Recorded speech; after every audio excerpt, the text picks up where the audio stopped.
I'll show you. Let's talk about objections. Because objections are dramatically different depending upon where they come in.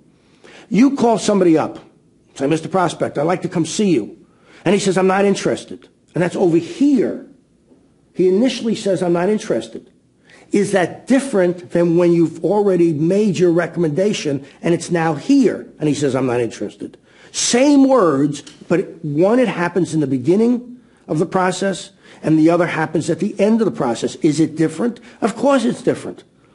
Here, it's uninformed. He doesn't know anything about it or she doesn't know anything about it. Here, they know about it, but they're still not interested. So where the objection or the issue is raised really becomes important. When you call somebody up and they say they're not interested, that doesn't mean they're not interested. It's a knee-jerk reaction. Over here, however, at the end of the sales call, when they still are saying we're not interested, then you've got to say to yourself, I've missed something. You've missed something. Because you haven't educated them properly. Something's wrong. So therefore, that's how you handle that particular issue or objection. You embrace it. You don't get scared. You embrace it. You say, I'm glad you asked that question because it means, which it does, that I've missed something. Yes, it does. If they don't understand how your product can help them do what they do better, and they're still saying that after you've made your presentation, your recommendation, after you've illustrated what it is you're talking about, they still don't get it. It's your fault, not theirs. Here, in the beginning, of course they're not going to know.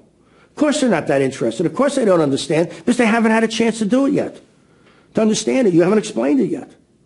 So where the response comes in, where the objection comes in, has a lot to do with the validity of it. Yet, most salespeople treat them, that is the objection or the issue, as if they're the same no matter where they come in.